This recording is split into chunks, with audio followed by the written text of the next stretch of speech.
Hi, this is Bob Murphy, and you're listening to the Libertarian Christian Podcast.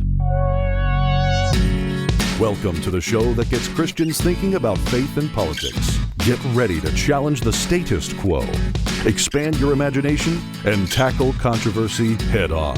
Let's stand together at the intersection of faith and freedom. It's time for the Libertarian Christian Podcast.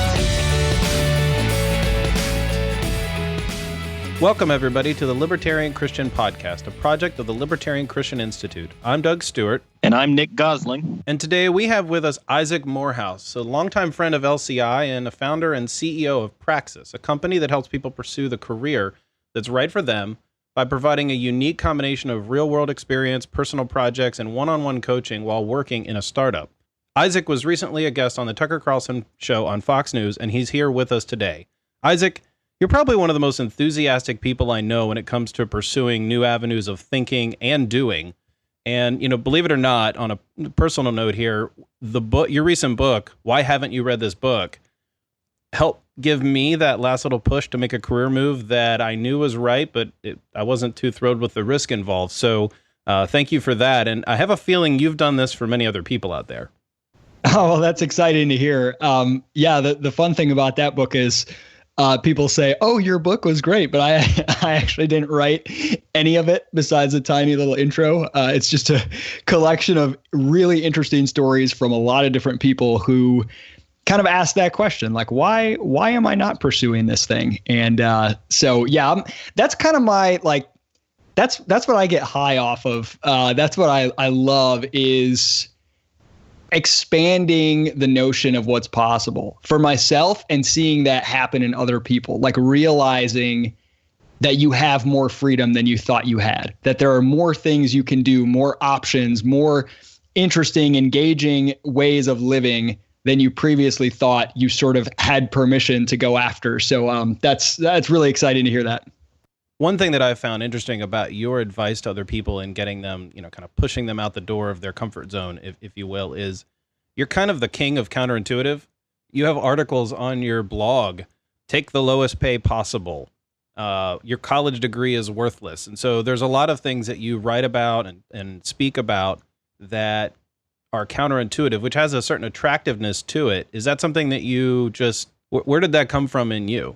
Yeah, I think I would probably credit economics for flipping that switch for me. So, when I was like a teen, I was really interested in theology, and that kind of led to philosophy, and in a roundabout way, it led to economics. I got really interested in economics, and I'll never forget the first sort of economic essay I ever read was, well, I don't know if it was the first, but it was early. It was That Which Is Seen and That Which Is Unseen by Frederick Bastiat, which to this day is probably my favorite. And he's probably my favorite economic writer, just so witty.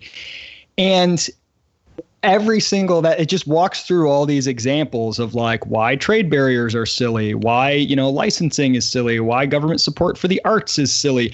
And every single one of them, you sort of have this obvious and seen effect. And he says, the good economist looks not just at what is unseen or what is seen, but what's unseen. So you've got this obvious effect. Oh, if we tax people and give the money to the opera house, we'll have more opera and everyone loves opera. And isn't that great?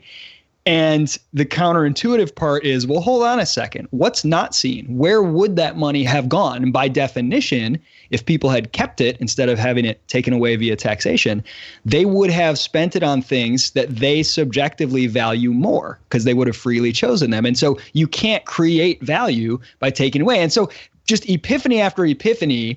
And I wasn't like hostile to free markets when I read this, but it was just like, oh my gosh, now I understand there's actually this counterintuitive strain in economics that it was like so exciting having those light bulb moments. And so, sometimes I think a lot of profound truths are counterintuitive. Other times I think they're actually not counterintuitive, but using a sort of provocative hook can so like the post you mentioned, take the lowest pay possible. That title sounds very provocative and very counterintuitive, but the content of the piece is really like, okay, look, you want to maximize the benefits on your definition of benefits in your life, whether it's money, free time, whatever. To do so, if you focus exclusively on money when you go after job opportunities, you are going to shut off all these other avenues that could help you grow and maybe even help you earn more money in the long term. That's actually pretty common sense, and it's not that counterintuitive. But I think if you sort of frame it up like, all right, let's go extreme here. Take the lowest pay possible to kind of get that aha moment and say, oh, wait a minute, what is this guy talking about? So I kind of have fun with that a little bit. And sometimes it can get me in trouble. People go, oh, that's clickbait. That's, or else they'll attack the title of the article without reading the content, which really, isn't what they think it is. So, but I like to kind of play around with that stuff, So you plead guilty to a little bit of clickbait syndrome then? Oh, sure. I mean, my goal is never, so I blog every day and I do it purely as a discipline for myself because I just feel better when I write something every day. And so I've been doing this, for a while as kind of just a practice for myself. And so I don't have a goal. Like, I don't really care how many people visit my blog. I have no monetization on my personal blog. I just sort of do it. And if I know I can sort of have a little fun with it, and give it a provocative title, I kind of just, it's like an entertainment thing for myself. So yeah, I mean, I'm not A/B testing titles and like trying to optimize for clicks in that sense, but I have this test I use, which is the sharing test. And a lot of people will condemn, I know I'm getting way far afield here, but a lot of people condemn sort of like Facebook internet culture and say, oh, well, people, they'll share things without even reading them based just on the title. And as thinking like an economist, you can easily dismiss things as stupid, irrational, dumb, but that doesn't help you understand the world. So I always want to say, well, that's rational. That's a rational behavior. What is the reason that they're doing this? And how can we sort of work with that? Okay, that makes sense to me. If Doug Stewart posted something on Facebook that said, the 3 things I love most about the Libertarian Christian Institute, I would absolutely share that without reading it. Because I know a lot about you, I know a lot about the Institute, and the title tells me, I probably would read it, but I would feel comfortable sharing it without reading it because I sort of get the context and I get, I think I know what this is going to say, and I'm cool. I want people to see this. And so I kind of use that test for myself, the title test, like, is this shareable based on the title alone? And if it's not, it's a boring title. So I always try to have a little more fun with it and not to see it as like irrational or bad if people, if people don't click and read all of it. See if I can convey the nut of it in the title.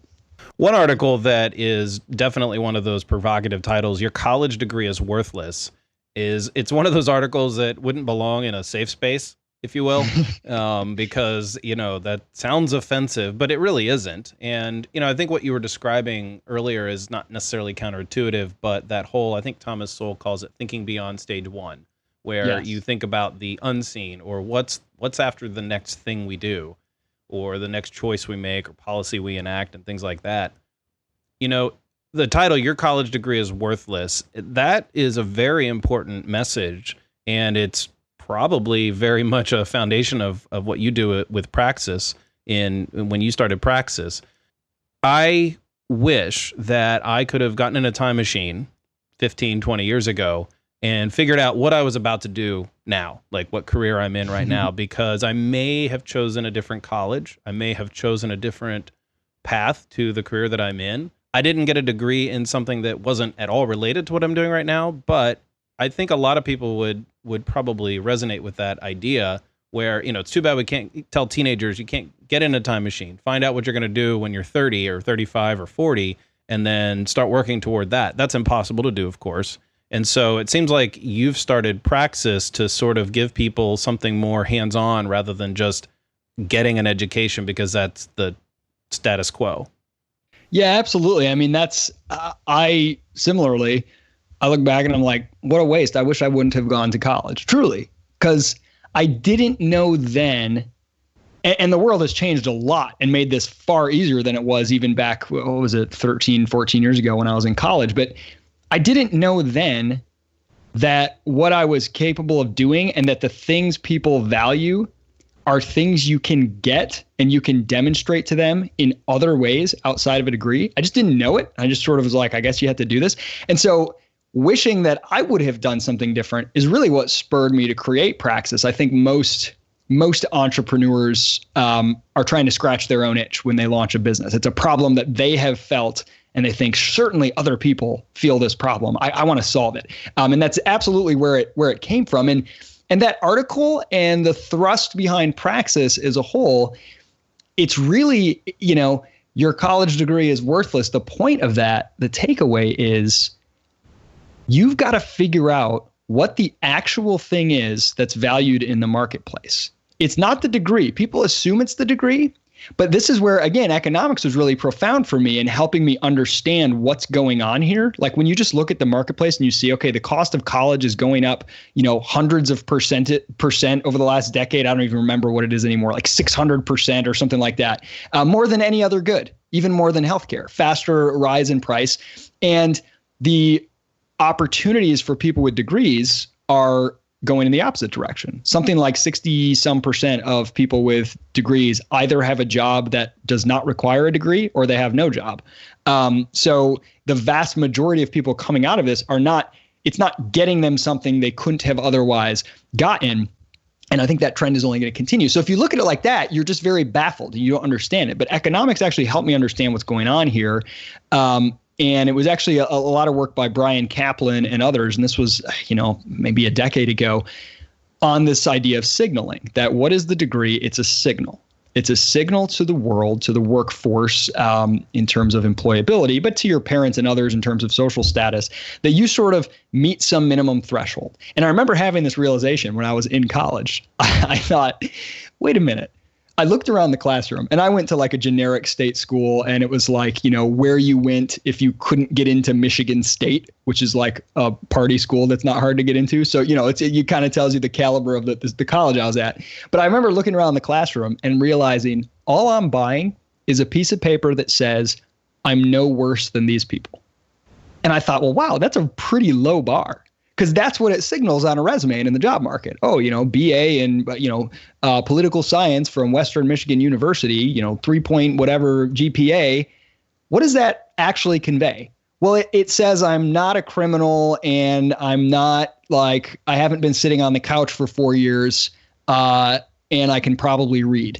That's about it. I mean, it honestly doesn't tell you much more. So it's this minimum signal that's sent. And once I realized that, I thought, okay, there's got to be a better signal. And as degrees continue to inflate and more people get them, the signal weakens. It gets less and less valuable. And so realizing that all a degree is doing for you is communicating some sort of minimum threshold that you meet to the marketplace, because it's not going to get you a job. No one's going to be like, oh, you have that degree, I'll hire you. If you don't have it, you might not make the first cut in some hiring processes, but you need something more interesting than a degree regardless. And once you realize that, you all of a sudden say, well, wait a minute.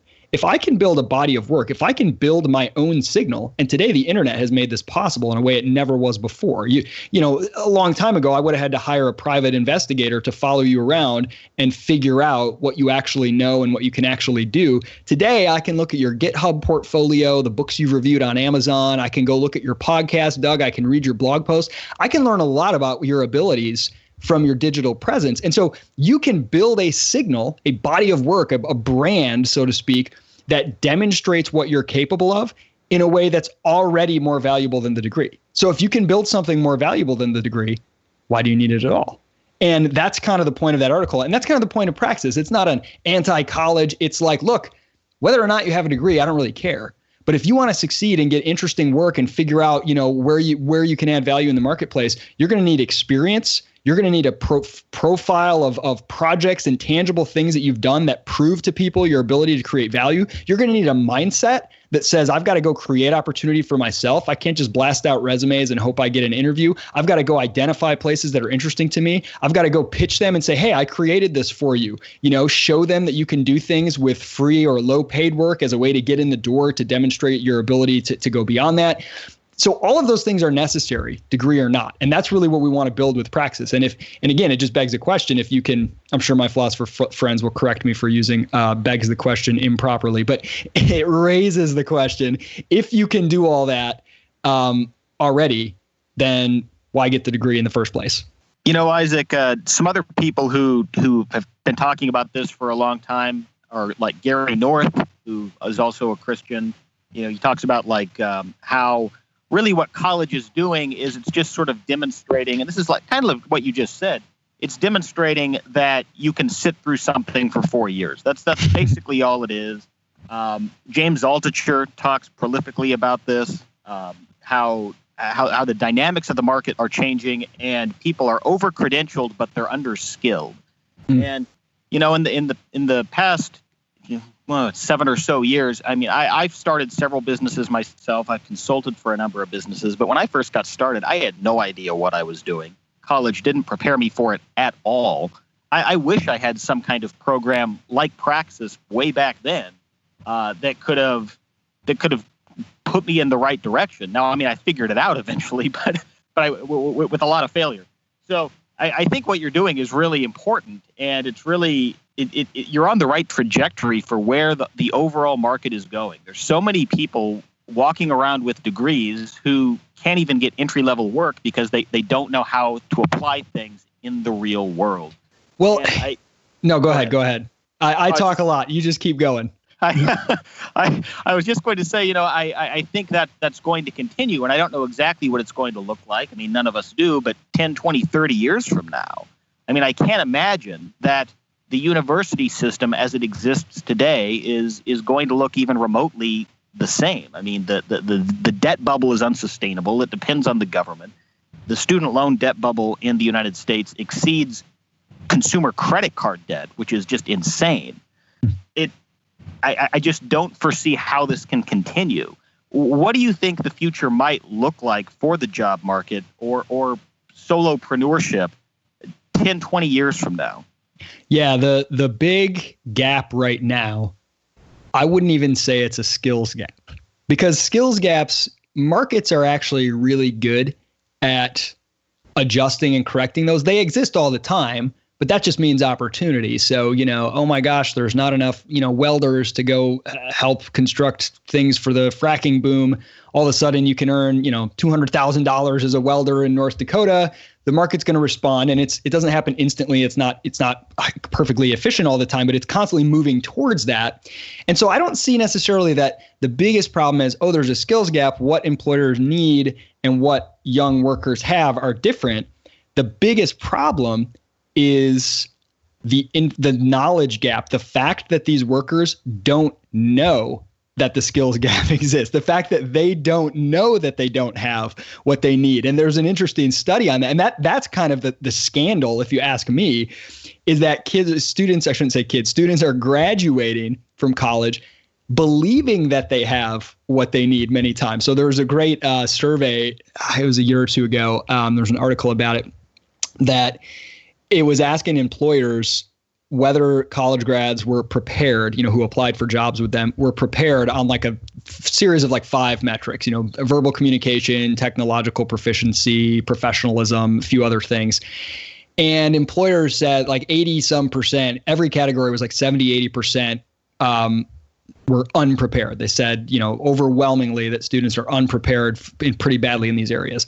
And then when the graduates were asked, are you prepared in these same areas? It totally reversed. Like 60, 70% of them felt like, yes, I'm very prepared in these areas. And that's where I think that's what's breaking open right now.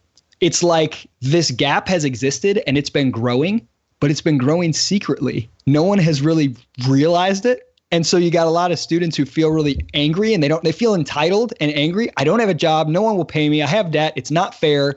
And they haven't realized the reason you don't have a job is because all the things you learned how to do are things that are not valuable in the marketplace. And it shouldn't come as a surprise to us if we zoom out. You spend 16 years in a system that is designed by and taught by basically professors, which again, I have nothing against professors. Professors are good at being professors. And really the entire education system is optimized towards creating professors. That's all the things that are rewarded are things that make you good at being a professor. But those are totally opposite of things that make you good at being a product designer or a digital marketer or a salesperson or, an actuarial, whatever. And so you've got people coming out optimized to be professors or bureaucrats or whatever, and they're trying to go get jobs in the real world in the market, and they're having a struggle. So I think that's all changing rapidly. Like the secret is out. people now understand it. And now a lot of people are saying, okay, I know this is a problem. I know that college is not preparing me. I know that I don't know what I need to know for the world. But what can I do? How can I fix it? And, we're trying to seize this and say, look, here's one way. Go apprentice, go work alongside somebody at a lower risk, at a lower pay to start with, demonstrate your ability through projects and this sort of adopt this entrepreneurial mindset.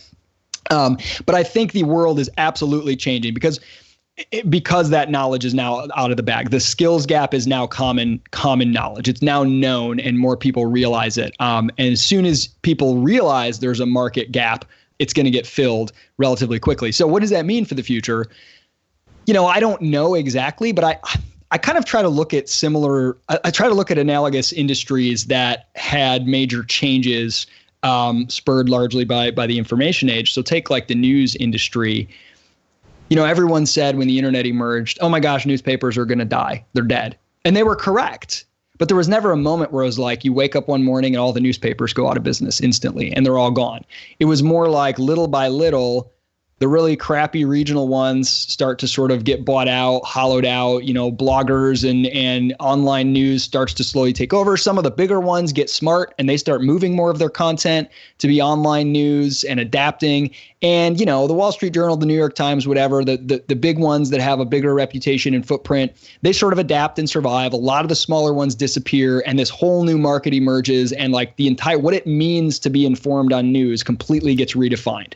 I think it's going to be more like that, where you're going to have, the Harvards of the world, whatever. They've got more in their bundle of what they offer than sort of the Western Michigan universities of the world. So, Harvard's got all these alumni that take all this pride in being alumni, and they have all these connections, and it's kind of like a expensive, sort of social club, and there's sort of a prestige element to it. They'll adapt and survive in various ways. Places that are just offering you the piece of paper. Here you go. Here's the cheapest, least, simplest piece of paper that we could get officially accredited for.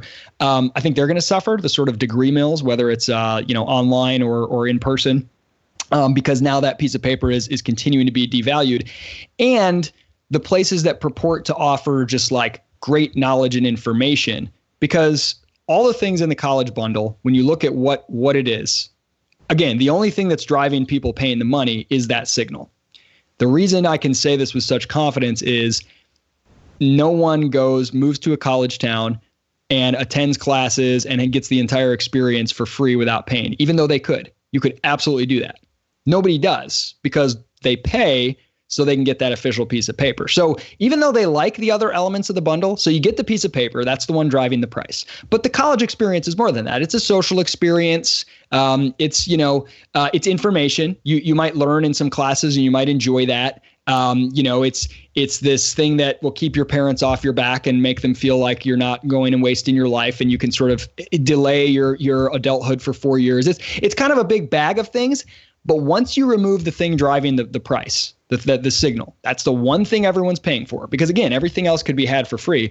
Now everything starts to break apart. Now it becomes unbundled. If you really just want information, why sign up to take whatever philosophy class happens to be offered in the area where you live and hope the professor is good when you can go online and watch lectures from the greatest philosophy professor in the world for free?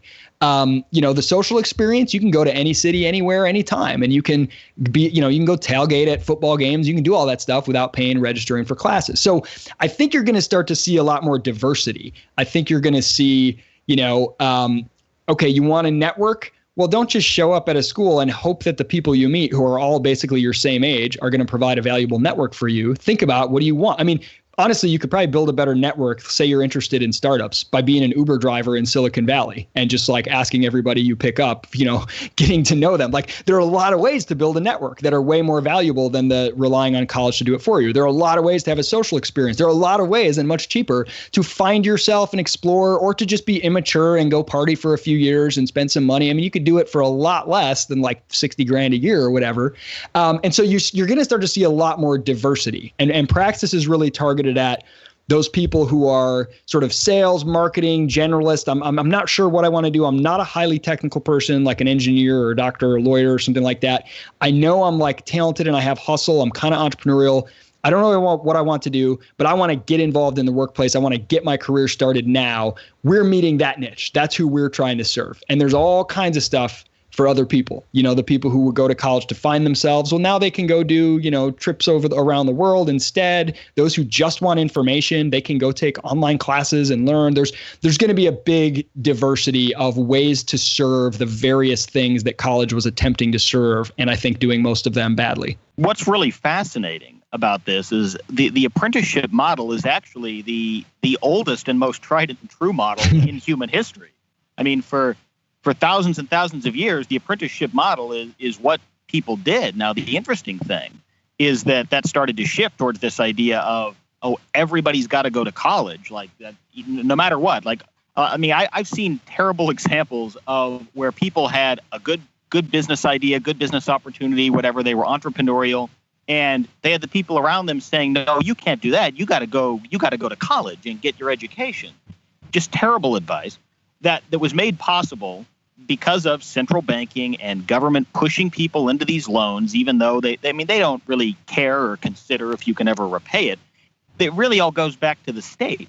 But now what we're seeing is the sort of natural model of apprenticeship, which has been the predominant method throughout human history, is now coming back. And it's not just coming back, though, in the old way. It's coming back in a brand new way, because it's not like, you have to go apprentice with the leather maker or the blacksmith, and you're locked into that career. Like you just said, you're teaching people things about sales and networking and how to work with people and how to be a marketer. And these are things that they can apply in any industry. I think that's really fascinating. Well, it is. It's so funny. It's just like right in front of our faces, this apprenticeship concept. But school and the sort of government regimented, sort of standardized, industrialized approach to education, fueled entirely by subsidies and regulations, has crept in and taken over so much that everyone has sort of forgotten what's really obvious, that the best way to learn, and really everything, like you guys think about the most valuable things you know how to do, and listeners, take a second to think about what are the things that you do well, that are really valuable to others. They all came by doing them and by being around others who did them. Or even the things you chose to pursue, you chose to pursue them because you saw others pursuing them and were like, oh, that's an option because I've seen it, I've been around it. And so it's really obvious, but somehow this kind of like, you've got to study and prepare and get all the answers right and get the certification before you're allowed to go out and try things. I have an article that's what if we taught bike riding the way we teach careers? Imagine how absurd it would be if you spent like 15, 20 years studying bikes and hearing lectures about, where the rubber came from and, all these things about the physics of the wheel. But you never were allowed to actually touch a bike. And then you get certified as a bike expert. And now it's like, congratulations, here's your bike. You dropped off in the middle of the highway, go ride. And that's kind of how we do careers. It's like you're kept away from the world of commerce until you're in your 20s. More or less. And you're sort of taught all these theories that, even if they were once relevant, they're like 50 years old. And then here you go enter the marketplace and succeed versus just being around it. And so you're right. It's an age old concept. And in the sort of trades, welding and whatever, it's kind of hasn't died. But as the information economy has emerged, all the people who have sort of been going to college and going through this schooled approach have just sort of, okay, now I'm going to try to transition into a job in, marketing or sales or whatever. And you realize, wait a minute, I got to learn everything on the fly. And apprenticeship is equally as valuable a way to learn for learning how to be a, startup founder or a customer service representative than it is for being a welder. I would say maybe even more so because the trades are it's you and the physical matter oftentimes that you're manipulating. And when you're doing things that involve a lot of human interaction, a lot of art, a lot of intuition, so to speak, being around people who do it well is really the only way, and trying it, trying to send 100 cold emails and figure out which one gets the best response.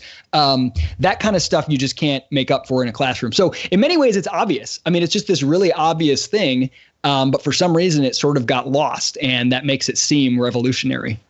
So it seems like Praxis is a very good alternative to education for many people. What can they expect? Give us a little bit of an idea of what the process is for the applicant, but once they're in, what does that first 9 months, first 3 months look like?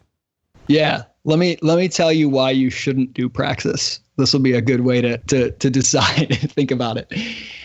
It's really hard. It's hard in ways that you probably haven't experienced difficulty before. It's a lot different from school. So a lot of participants come in and they actually struggle at first. They have to go through sort of what we kind of call a deschooling process, where they're like, okay, what do I do to get the grade? How do I please you? And we're like, no, that's not how it works. We're here to serve you. What are your goals? What do you want to pursue? And how can we structure, our content, our curriculum, our coaching? How can we structure this experience to help you get there? And so we've had participants, for example, we have the second month of the boot camp. I'll get into the structure of it real quick in a second, but is an intensive writing module where participants, they've already created a personal website and they blog every day for 30 days. And this is for various reasons. It's to learn that creativity is not precious. It's not something you have to wait for inspiration. You turn creativity into a discipline. You inculcate in yourself that you can produce things, whatever mood you're in, and sort of build the confidence that you can do that. Obviously, it helps improve your writing, your thinking about things. It helps you start to build a digital paper trail and sort of figure out what you're interested in, what things you like to write about the most. There's all these reasons that we found this tremendously valuable and often transformative for people, as it was for me. But sometimes you'll get people who they'll start month 2, the blogging, daily blogging challenge. And then they won't, they'll write 1 or 2 posts in the first week and they'll be like, yeah, I just sort of stopped doing it. Well, why'd you stop doing it? Well, I just didn't think it's that valuable, like blogging every day. I don't know. That's not enough. That's not sufficient for us. Or they'll say, I don't like rules. That's why I joined this program. I don't follow rules, so I'm rebelling against this. And our response is, your Praxis advisor will say, no, I'm going to call you on that. I'm going to call BS because it's not about rules. You voluntarily joined this program. If you truly don't think the blogging challenge is valuable to you, it's on you to say, here's what I'm going to do instead. Like we've had people say, well, I'm not really interested in writing. I want to do YouTube. Well, then why haven't you done a YouTube video every day? Like we're going to push you and say, no, it's not enough to say, I'm going to sit back and say, I don't know. I don't think that's valuable. Because in the schooled context, my coworker TK Coleman likes to say this, the only way to exercise your power is to sort of rebel, is to sort of sit back with your arm crossed because you're there against your will, in K through 12 anyway, and to be like, I'm not going to do it. And that's your way of sort of exercising power. But Praxis, you voluntarily came here and you came here for us to help make you better, to be sort of a fitness trainer for your career and saying, I'm not really interested in this module. That's not enough. We're going to say, fine, it's all customizable. If you truly don't think writing is valuable, what is valuable to you? What are you going to do? It's like if you go to a fitness trainer and say, you know what? I don't like push-ups, so I'm not going to do anything. It's like, okay, well, if you don't like push-ups, how can we find another way to help you get to your goals? And so that kind of thinking, that kind of, you're not here to follow rules or rebel against rules. You're here to determine your goals, and we're going to push you.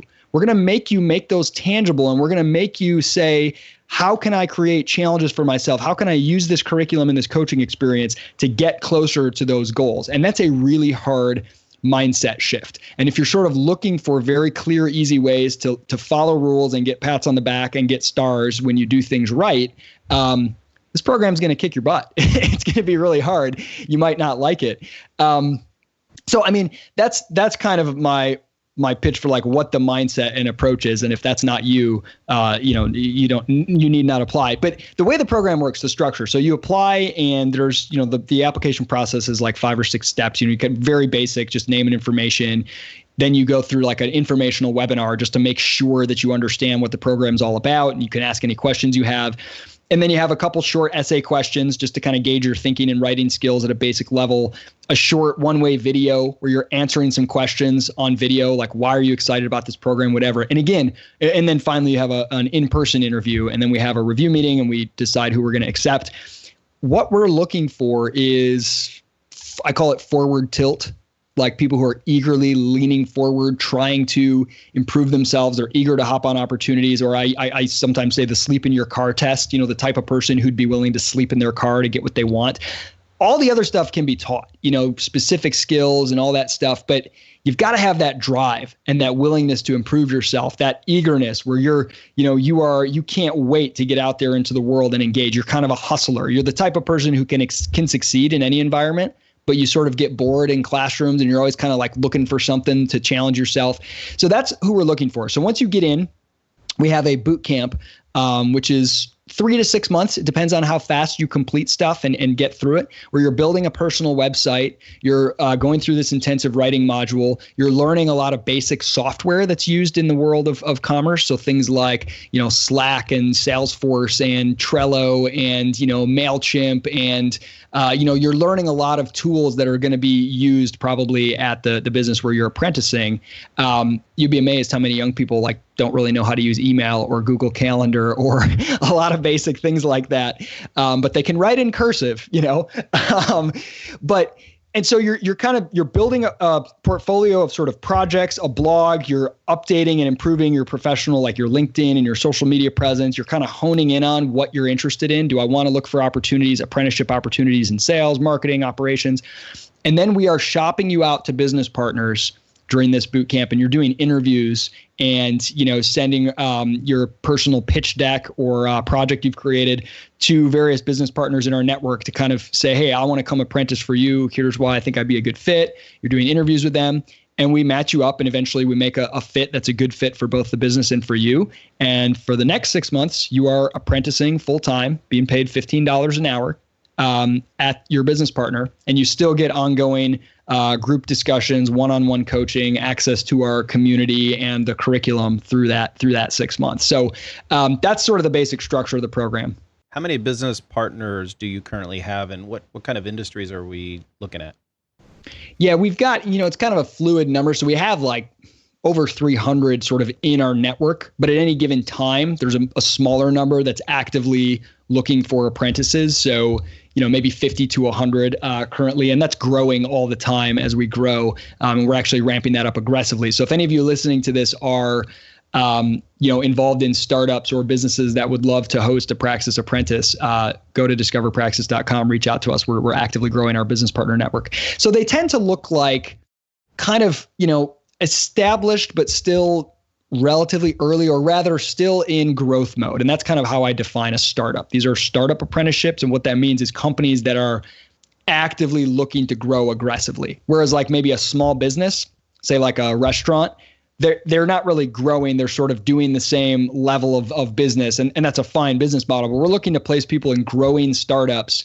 So there's a lot of opportunity to grow with the company. We want to look for places where the founder is still actively involved, if at all possible. And that's usually always the case. Places that are as small as maybe 10 employees, as big as a few hundred, depending upon the quality of the experience.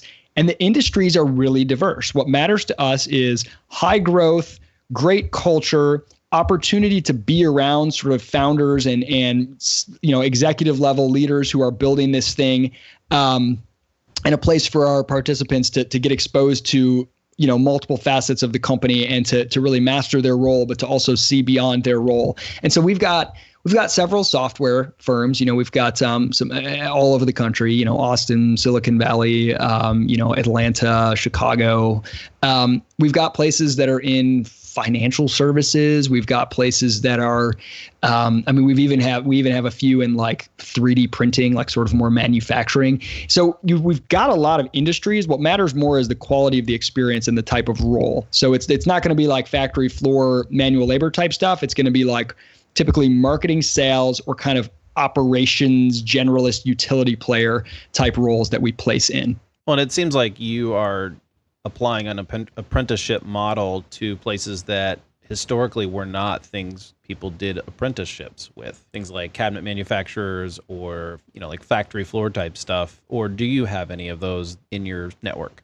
We don't really. It's just not sort of our comparative advantage. We have some businesses that would probably have some opportunities like that, but the kind of participants we attract, and most of the business partners we attract, I think we're solving a problem that is a little bit more of a problem than, so it's easier for a business to find, not easy to find good people anywhere for any role. Ask any business, they'll tell you that. But I think it's easier to find people who can come and work on the factory floor, for example, or in the more, in more like manual labor type roles than it is to find a young sales development representative. And so we're focusing primarily on those. I don't know what you would call them. I don't want to call them anything that's like makes like a value judgment about about what type of work you do. But they're more. Almost all of them are based around kind of the digital world, the information age. So whether you're doing sales calls or emails or, prospecting, going out and finding new areas, new markets, or you're doing, putting together, building a marketing funnel or digital marketing, content marketing, or doing more financial stuff on the back end with a company. They're more information based roles, and that's really what we focus on and what we specialize in. I think it would be too distracting. It would take us away from what we do best if we were like, okay, let's fill a bunch of roles in woodworking or something like that. Yeah, and along those lines, I mean, another thing that's worth pointing out, and actually we talked about this kind of in a recent episode of this show, is with the advances in automation and robotics, those manual labor type jobs aren't going to be around forever. I mean, that's going away. The kind of things that are going to be around for the long term are things like, can you come up with good ideas, and can you market things, and can you convince people why they should buy your product or service, which is the essence of sales. I've been around a lot of people who kind of speak derogatorily about salesmen, but sales is hard, and there's a reason why top salesmen are well compensated. That's an extremely valuable skill. It's one of the most transferable skills too. It's funny, we don't market come work in sales because no one would. No young person is like, I want to work in sales. I mean, they have sort of, most young people have like, at least when they're really young, they're sort of taught to think, what are the categories of job? Doctor, lawyer, astronaut, athlete, entertainer, business person. It's like this catch-all, guy with a suit and a briefcase. So most people don't even know. And everybody, by the way, every young person who applies tells us, I'm interested in marketing. And I would say half of them are amazing fits for sales and they love it. And they just never would have said that. They never would have known it. It has a dirty connotation. They imagine a used car salesman. They don't understand all the different things that can mean. And so often the process of the boot camp, they sort of discover, oh, I see this guy that works over at, one of our business partners, Vital Interactive, that is helping doctors. They have a software that they sell to doctors that lets them do like virtual visits with patients. Really cool technology, really amazing in terms of what it can do for people's health and making things more efficient in the marketplace. And, a sales role there might look like meeting with in person or on the phone or a whole bunch of physicians, understanding their pain points and be like, hey, maybe our software would work for you. Let's figure out how. That's actually really cool. And what you learn is so transferable. I mean, I did basically sales. I did fundraising, nonprofit fundraising before I launched Praxis. I gained more from the few years I did that than from all my other jobs combined. Like the value, it's so transferable. Most people are not going to stay in sales for their whole life. Some will, who are good at it and love it, and they can make a lot of money.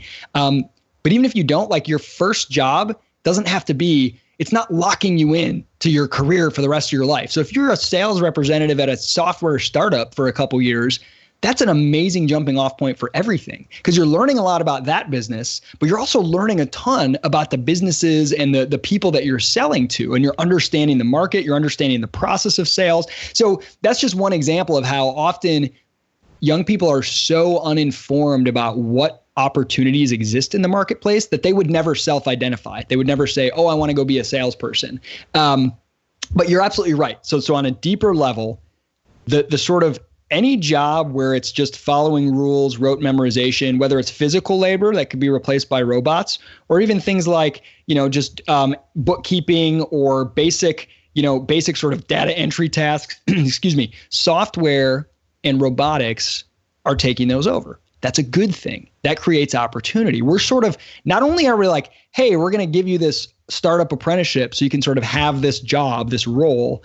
What we're really doing is preparing you for a post-jobs world where the world is about you work for yourself, whether or not you're getting a paycheck from a company for a couple years, 5 years, whether you do a bunch of freelance gigs, whatever, you see yourself as me incorporated. You understand you have to create your own opportunities. And what matters more than following rules and memorizing tasks or specific, repeatable skills, creativity, curiosity, that creative problem solving. Someone who says, hey, I see that we get all these leads coming to us and saying they want to schedule a product demo, and then 40% of them fall off after a week. What if we built an automated funnel that walked them through some stuff before the demo so we didn't lose as many? Here's this tool I found that helps you do it. Or, hey, what if we implemented this live online chat and experimented with that for a while? Let's try this. Just thinking of ways to improve things and going out there and experimenting, being more playful, being more hands-on, curious, creative.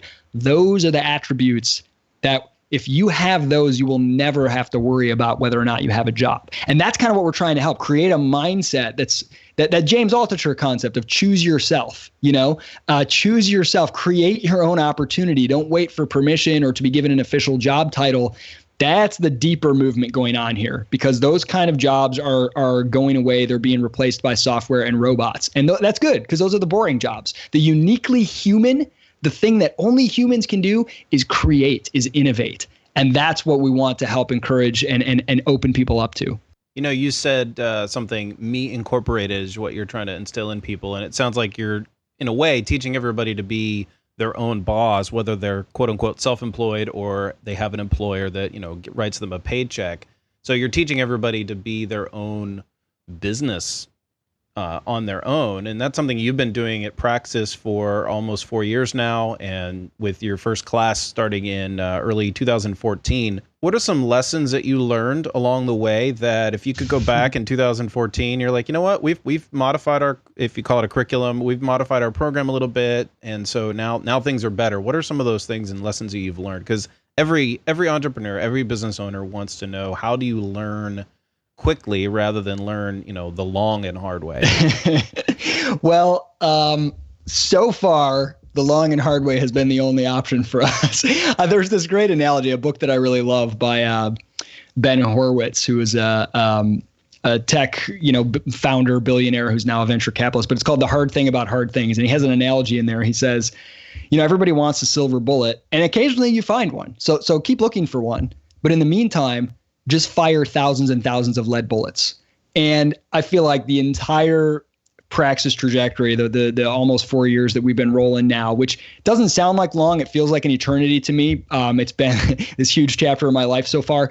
It's just been inefficiently spraying lead bullets like crazy to hit those targets, and always looking for the silver bullet that's elusive. So all the lessons are hard won. And I would say if I knew when we first launched what I know now, the first thing I would have done is never launched. Not because what I know now is that this is a bad idea. Not at all. It's that I know so much more about all the things when I started. The only things I knew how to do, many of those were things that didn't end up being good ideas, and all the pain we had to go through to sort of learn all that. If I knew all that up front, I would have been like, oh man, this is daunting. This is intimidating. So in many ways, for a startup founder, I think ignorance is an ally.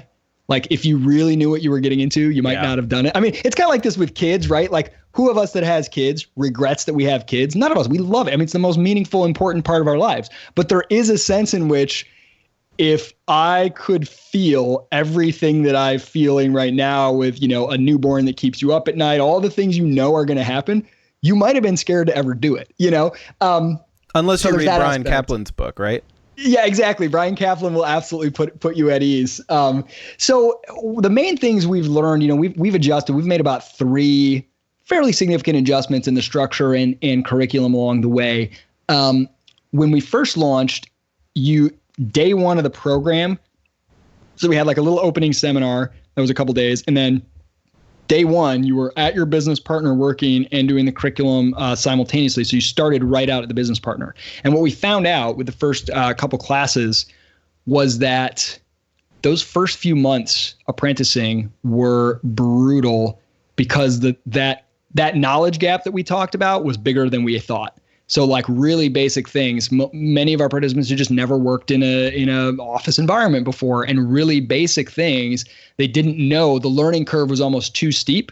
And we were like, oh my gosh, well, we can solve this because a lot of this stuff is pretty basic and universal across companies. Now, you're going to learn a ton on the job regardless, and that's the point of the program. But if you can come in with some of the basics out of the way, and so then we said, okay, first you have this boot camp where you're spending several months going through kind of honing your interests, honing your skills, learning some of the basics of what it takes to succeed as an apprentice. And really, we're setting you up a lot better for success during the apprenticeship. A lot of the struggles people were having early on became, disappeared once we gave them a few months ahead of time to prepare. We've also gone through these ebbs and flows where, at one point we'll have all these businesses that are hungry for apprentices, and our pool of apprentices is growing, but it's not growing as fast as businesses. And so we've been like, okay, well, let's put all the marketing let's get more participants, let's recruit. And we've got plenty of business partners. And then all of a sudden it works. And we've got tons of applicants coming in. We've got way more participants. And then we realize, we should have been building those business partners at the same time, because we have two markets, right? We have businesses that need apprentices, and we have young people that want to apprentice. And so we have to kind of be building both of those, and we have to keep the level, try to keep those levels relatively balanced so that we don't have a bunch of participants that we don't have enough apprenticeships for, or vice versa. And so we've sort of gone through that learning curve like 3 or 4 times where we've been like, oh crap, we're out of balance. We got to sort of tip the scale again. And trying to figure out how to systematize that. And I would say the final thing, there are infinite. I could talk for forever about all the things we've learned and things that we've, improved and whatever. But one is that when we started, and this is a common problem for when it comes to marketing, when we started, all of our sort of marketing efforts were focused on what would more accurately probably be called branding or awareness.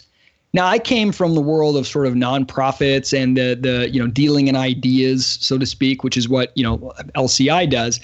And there, it's all about just exposure to the ideas. There's not really like an action item. There's not sort of a customer life cycle. It's like, here's a book about ideas. Let's have the most people read it as possible.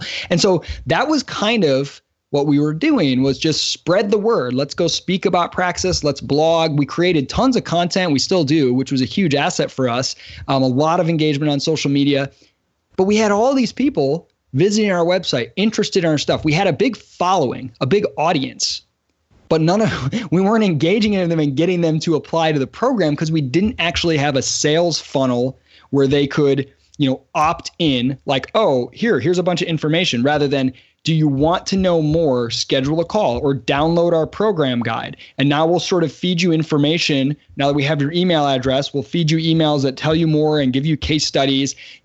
Would you like to apply? Do you have questions? Here's the first step, kind of guiding them along. So we built a big audience, and we weren't sort of converting. Our conversion rate was really, really low because we weren't doing anything with that. And so we finally realized, and Derek McGill, our marketing director, was huge at this. Like, we need to but we need to not worry so much about how far is our signal being broadcast. We need to hear about the people who are actual potential customers.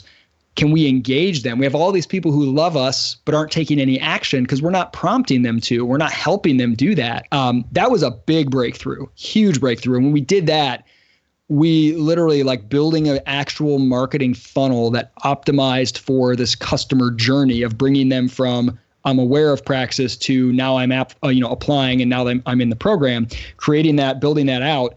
That it's not dramatic to say overnight it more than doubled our growth. What do you think this is kind of a sort of personal question. What is your favorite piece of software that you use for your business?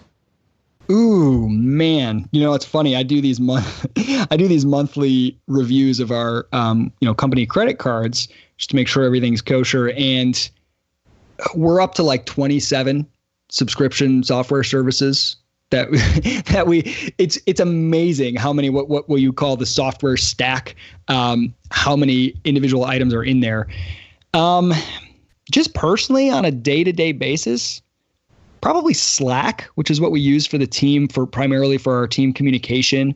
That's really huge. That's really valuable to us. Another one that's hugely valuable, and this is kind of in beta, I think it's a limited rollout, but we've been using it for about 6 months and we love it, is Workplace, which is a Facebook product.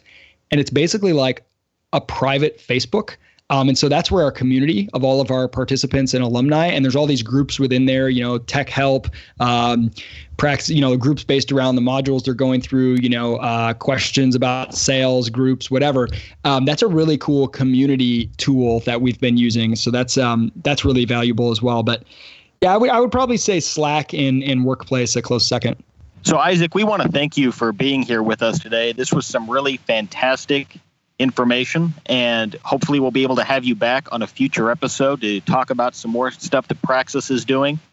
I think this is just for our listeners extremely, extremely valuable to consider, what kind of skills and competencies are actually going to work in the marketplace. Because, as Christian libertarians, this is more on the libertarian side, but also on the Christian side, because we're called to cultivate the earth. Be thinking about ways in which you can contribute to the market and the society around you and make money while doing it. And I think that's really kind of why God gave us work. And so Isaac, your efforts here are truly valuable to society, and we want to just thank you for being here with us today. Well, Nick and Doug, I got to compliment you guys on doing a great job hosting it. It's very hard to do a podcast with more than two people, and you guys have done a really nice job. It's been seamless. And I don't just say that because you let me talk for so long. And Nick, I love what you said there. I do think there's an element sort of on the Christian side, the concept of being co-creators. It's not here's this world with these physical laws and rules. Now just obey the rules and behave. It's this dynamic, growing, evolving thing, and we are called to actually co-create. And so to awaken that creative part of our mind, to awaken that let's experiment, let's play, let's push the boundaries, let's create value, let's create new things, let's explore, instead of just falling into a sort of rule-following mindset, I think is not only personally fulfilling, enjoyable, and it spreads freedom, political freedom, personal freedom, but I think it's also part of realizing sort of what we're called to do. So I like that you drew that connection. This has been a lot of fun, guys. Well, it's been likewise fun for us, and we just thank you again for being on. If you'd like to reach out to us and ask a question or submit some feedback, you can reach us at podcast@libertarianchristians.com, as well as on Facebook, Twitter, and of course our website, libertarianchristians.com. Thanks for joining us, and we'll talk to you next time. The Libertarian Christian Podcast is a project of the Libertarian Christian Institute, a registered 501c3 nonprofit. The audio engineers were Doug Stewart and Jason Rink, and voiceovers were by Matthew Bellis and Caitlin Horn. If you'd like to find out more about the LCI, please visit us on the web at www.libertarianchristians.com.